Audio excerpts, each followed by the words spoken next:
ओम शांति। अभी हम सुनेंगे 6 दिसंबर 2022 के बाबा के मधुर महावाक्य। मुरली का सार है, मीठे बच्चे, 3 बाप का राज सबको कहानी मिसल सुनाओ। जब तक बेहद बाप को पहचान कर पावन नहीं बने हैं, तब तक वर्षा मिल नहीं सकता। बाबा कहते हैं, मीठे बच्चे, सबको 3 बाप का राज कहानी की तरह सुनाओ। जब तक बाप को पहचान कर पावन नहीं बनते, तब तक वर्षा मिल नहीं सकता। प्रश्न है, बाबा बिल्कुल ही नया है, उसने तुमको कौन सा नया परिचय दिया है? बाबा कहते हैं, बाबा को मनुष्यों ने हजारों सूर्य से तेजोमय कहा, लेकिन बाबा कहता, मैं तो बिंदी हूँ। तो नया बाबा हुआ ना। पहले अगर बिंदी का साक्षात्कार होता तो कोई मानता ही नहीं। इसलिए जैसी जिसकी भावना होती है, उससे वैसे ही साक्षात्कार हो जाता है। गीत है ओम नमो शिवाय। ओम शांति। निराकार भगवानुवाच। निराकार शिव परमात्मा कहते हैं, सिर्फ भगवानुवाच कहने से कृष्ण का नाम याद आ जाता है, क्योंकि आजकल भगवान सब हो पड़े हैं। इसलिए निराकार शिव भगवानुवाच कहते हैं। गॉड फादर कहा जाता है। निराकार भगवानुवाच किसके प्रति? बाबा पूछ रहे हैं कि किसके प्रति है निराकार भगवानुवाच। तो बच्चे क्या कहते हैं? निराकार बच्चों रूहों प्रति। बाप भी निराकार और बच्चे भी निराकार। रूहानी भगवानुवाच व ईश्वरवाच यह अक्षर शोभता नहीं है, निराकार भगवानुवाच शोभता है। अब घड़ी घड़ी तो नहीं कहेंगे, यह है बहुत गुप्त, उनका चित्र निकाल न सके। बिंदी बनाकर भगवानुवाच लिखें तो कोई मानेंगे नहीं। भगवान के यथार्थ नाम, रूप, देश, काल को कोई नहीं जानते। अगर बाप को जान जाएं तो रचना को भी जान जाएं, परंतु ना जानना ही उन्हों का ड्रामा में नोंधा हुआ है। तब तो फिर बाप आकर अपनी पहचान दे। बाप कहती हैं, जब मेरा पाठ होता है पतितों को पावन बनाने का, तभी आकर मैं अपनी पहचान देता हूँ। पुरानी दुनिया को नया बनाता हूँ। पुरानी दुनिया में रहने वाले मनुष्य नई दुनिया में रहने वाले मनुष्यों को पूजते हैं। तुम बच्चों को समझाना है, जबकि ऋषि मुनि आदि सब कहते हैं हम रचता और रचना को नहीं जानते। ऋषि मुनि नेति नेति कहते हैं कि हम रचता और उनकी रचना को नहीं जानते। फिर तुमने कहाँ से जाना? अगर तुम बाप को, रचना को जानते हो तो हमको नॉलेज दो। कभी कोई को दे नहीं सकते, वर्षा दे ना सकें। ऋषि मुनि कभी भी वर्षा नहीं दे सकते। तुम बच्चों को बाप से वर्षा मिल रहा है। तुम जानते हो बेहद का बाप आया हुआ है नई दुनिया का वर्षा अथवा सुख देने। तो जरूर दुख खत्म हो जाएगा। वह है सुख धाम, और यह कलयुग क्या है? दुख धाम। अब दुख धाम का विनाश होना है। नई दुनिया ही अब पुरानी दुनिया हुई है, फिर नई बन जाएगी। नई दुनिया को सतयुग, पुरानी दुनिया को कलयुग कहा जाता है। नई दुनिया में जरूर मनुष्य थोड़े होने चाहिए। सतयुग में एक ही धर्म था, इस समय तो अनेक धर्म हैं। दुख भी है, सुख से दुख, दुख से फिर सुख होता है। यह खेल बना हुआ है। बाबा कहते हैं, दुख कौन देते हैं यह किसको पता ही नहीं है। रावण को माया कहा जाता है। दुनिया में धन को माया कहते हैं, तो बाबा कहते हैं रावण को माया कहा जाता है। जो 5 विकार हैं उनको माया कहा जाता है, धन को माया नहीं कहा जाता है। विकारी मनुष्य जानते हैं कि देवताएं निर्विकारी हैं, परंतु उन्हों का विकारों का नाश चढ़ा हुआ है। परंतु उन्हों को विकारों का नशा चढ़ा हुआ है। मनुष्यों को बाबा कहते विकारों का नशा चढ़ा हुआ है। देवताओं को है निर्विकारीपन का नशा। वहाँ शुद्ध नशा है निर्विकारीपन का। बाबा कहते वहाँ अपवित्र कोई होते नहीं हैं। संगम पर ही तुम बच्चों को पवित्रता का राज समझाया जाता है। तुमको फिर औरों को समझाना है। बाप तो सारी दुनिया को बैठ समझाएगा नहीं, बच्चों को ही समझाना है। परंतु समझाने की बड़ी युक्ति चाहिए। सबको बताओ भारत जो स्वर्ग नई दुनिया थी अब पुरानी हो गई है। बाबा कहते हैं सबको बताओ कि भारत नई दुनिया से पुराना हो चुका है। रचयिता तो बाप ही है। वह खुद कहते हैं मैं ब्रह्मा द्वारा नई दुनिया की स्थापना करता हूँ, बच्चों को एडॉप्ट करता हूँ। ब्रह्मा का नाम ही प्रजापिता है, तो ज़रूर इतने बच्चों को एडॉप्ट ही करेंगे, जैसे सन्यासी फॉलोअर्स को एडॉप्ट करते हैं, पुरुष स्त्री को एडॉप्ट करते हैं कि तुम मेरी हो शादी के बाद। तो बाबा कहते यहाँ भी तुम कहते हो शिव बाबा मैं आपका हूँ। घर बैठे भी बहुतों को टच हो जाता है।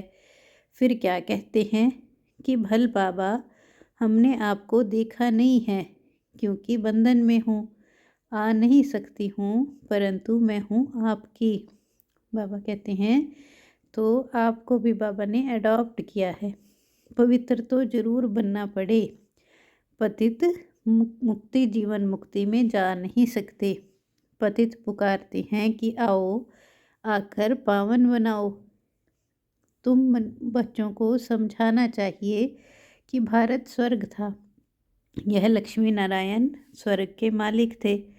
जरूर डिनाइस्टी चली होगी, जरूर उनका साम्राज्य चला होगा। नई दुनिया में नया राज्य था, अब वह नहीं है। और अनेक धर्म हैं, देवता धर्म है नहीं। यह पुरानी दुनिया कब तक चलेगी? वह सतयुग तो को लाखों वर्ष कह देते हैं। महाभारी लड़ाई का गायन है। बीच में थोड़ी खिटखिट हुई थी तो कहते थे महाभारत लड़ाई का समय है। बाबा कहते बीच में थोड़ी वर्ल्ड वार जैसी हालत हुई थी तो कहते थे कि महाभारत लड़ाई जैसा समय है। यादवों की लड़ाई भी दिखाते हैं कि मूसलों द्वारा अपना विनाश किया। कभी लिखते हैं पांडवों और कौरवों का युद्ध, कभी लिखते हैं असुर और देवताओं की लड़ाई। आसुरी दुनिया के बाद फौरन देवी दुनिया है। अभी आसुरी दुनिया के बाद बाबा कहते फौरन देवी दुनिया आने वाली है। वह पतित यह पावन। पावन देवता कैसे लड़ेंगे? देवता तो लड़ाई नहीं करते हैं, वो तो निर्विकारी होते हैं। बाबा कहते पावन देवता कैसे लड़ेंगे? अहिंसा परमो धर्म होता है वहाँ तो। वह है सतयुग में, यह कलयुग में। देवताएं सतयुग में हैं, असुर कलयुग में हैं। तो बाबा कहते दोनों की लड़ाई कैसे हो सकती है? देवताएं अहिंसक, असुर हिंसक। देवताएं नरक में कैसे आएंगे? अभी तुम संगम पर हो, नई दुनिया स्थापन होती है, इसके लिए तुम पुरुषार्थ कर रहे हो। दो बाप का राज भी कहानी मिसल समझाना चाहिए। सतयुग में है एक बाप, बेहद के बाप को याद करते ही नहीं क्योंकि सुख धाम है। द्वापर युग में है दो बाप, लौकिक बाप होते भी पारलौकिक बाप को याद करते हैं। सतयुग त्रेता में सिर्फ हद के बाप को याद करते हैं। बाबा कहते द्वापर से फिर भक्ति करते हैं तो पारलौकिक बाप को भी याद करते हैं और लौकिक बाप को भी याद करते हैं। आत्मा ही अपने बाप को याद करती है क्योंकि आत्मा ही दुख सहन करती है। पुण्य आत्मा पाप आत्मा, आत्मा ही सुनती है। संस्कार आत्मा में है। जिनमें दैवी संस्कार नहीं हैं वह दैवी संस्कार वालों का गायन करते हैं। बाबा कहते हैं गाया भी जाता है आप पे ही पूज्य आप पे ही पुजारी। पुजारी बनते हैं तो गाते हैं मुझ निर्गुण हारे में कोई गुण नहीं। उनमें गुण है हमारे में नहीं है। पूज्य सो पुजारी, तुम ही पूज्य सो देवता थे, फिर तुम ही पुजारी बने हो। 84 जन्म लिए हैं। आधा कल्प पूज्य, आधा कल्प पुजारी। हिसाब समझाना पड़े। देवता, क्षत्रिय, वैश्य, शूद्र। इस समय हम ब्राह्मण हैं, बीके हैं। इस समय हमको 3 बाप हो जाते हैं। अभी हमारे पास हमारे 3 बाप हैं। एक है लौकिक बाप, जो शरीर का पिता है। निराकार पारलौकिक बाप, जो आत्मा का पिता है। और तीसरा फिर प्रजापिता ब्रह्मा, जिस द्वारा हम ब्राह्मणों को पढ़ाते हैं। शिव बाबा ब्रह्मा मुख से हमें अडॉप्ट करते हैं तो हमें पढ़ाते भी हैं। तो बाबा कहते तीसरा बाप है प्रजापिता ब्रह्मा। प्रजापिता नाम तो सुना है ना, ब्रह्मा द्वारा रचते हैं। तुम भी ब्राह्मण हो, तुम भी बाप को याद करो। बाप कहते हैं मैं आया हूँ तुमको वापस ले जाने। बाबा आए हैं हमको वापस ले जाने। निराकार बाप आत्माओं से बात करते हैं। बाबा आज हमें प्रैक्टिस करा रहे हैं आत्मिक स्वरूप में मुरली सुनने की। तो सभी आत्मिक स्वरूप में मुरली सुनेंगे। निराकार बाप आत्माओं से बात करते हैं। तुम कहते भी हो हम एक शरीर छोड़ दूसरा लेते हैं। शरीर का नाम रूप बदल जाता है। बाबा कहते आत्मा तो एक ही है। बाप का नाम भी एक ही शिव है। उनको शरीर तो है नहीं। यह पॉइंट्स भी नोट करनी चाहिए। फिर जैसा आदमी वैसा ही समझाना है। हम भी के दादे से वर्षा ले रहे हैं। यही राजयोग और ज्ञान की नॉलेज देते हैं। मनुष्य से देवता बनना है, यह भी नॉलेज है। कितनी ऊंची नॉलेज हमें बाबा देते हैं। मनुष्य से देवता बनने की नॉलेज मिलती है संगम पर, जिससे फिर नई दुनिया में वर्षा पाते हैं।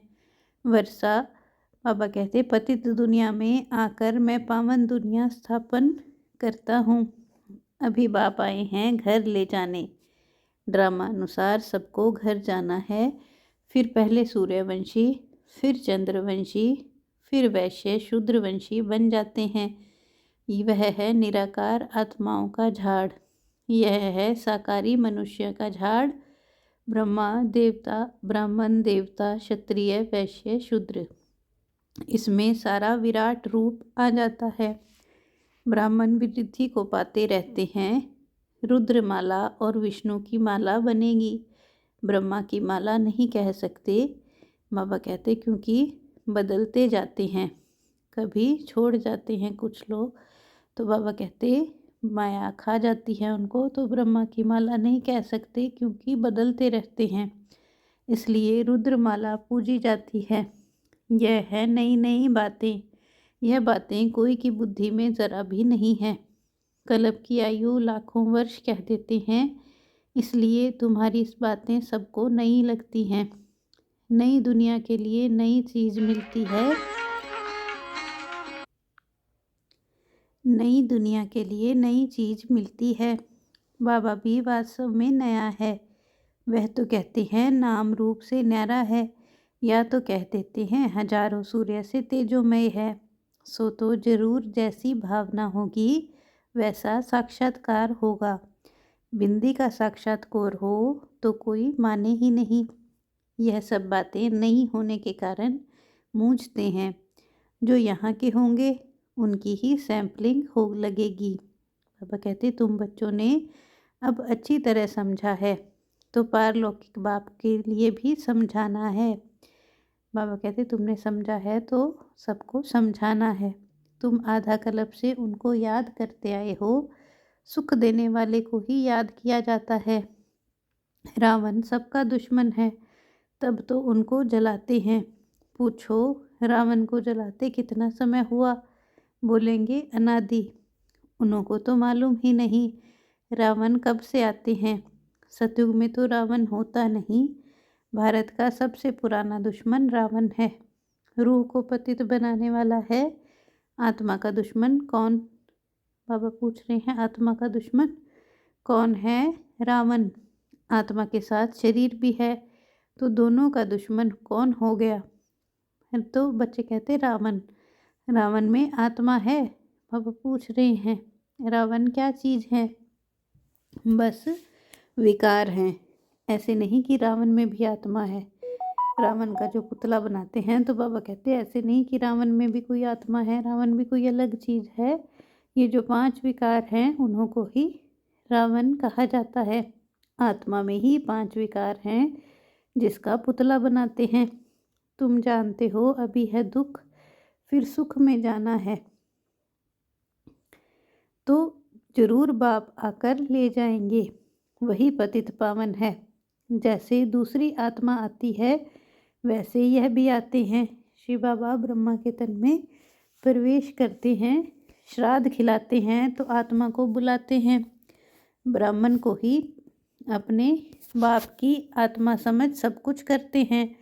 समझते हैं यह आत्मा, वह आत्मा आती है, आत्मा बोलती है। हाँ, इनका आना न्यारा है। शिव बाबा का आना न्यारा है। यह है भगवान का रथ, जिसको भागीरथ कहते हैं। पापा कहते पानी की बात नहीं, यह है सारी ज्ञान की बात। भागीरथ के सिर से गंगा दिखाते हैं निकली हुई, तो बाबा कहते कोई पानी की बात नहीं, यह तो ज्ञान की बात है, ज्ञान गंगा की बात है। बाप समझाते हैं मैं साधारण तर में प्रवेश करता हूँ। इनका नाम ब्रह्मा रखा है, इनको एडॉप्ट नहीं करता हूँ, इनमें प्रवेश करता हूँ, फिर तुमको एडॉप्ट करता हूँ।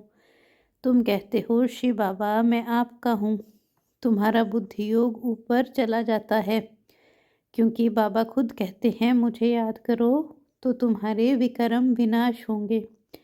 इस यात्रा पर रहो। समझो यह बाबा कहाँ जाता है तो शिव बाबा को याद करना है। शिव बाबा इस रथ में दिल्ली गया, कानपुर गया, बुद्धि में शिव बाबा की याद रहे। नीचे नहीं रहना है, बुद्धि ऊपर रहे। बाबा कहते हैं आत्मा परमात्मा बाप को याद करे। आत्मा किसको याद करे? परमात्मा बाप को।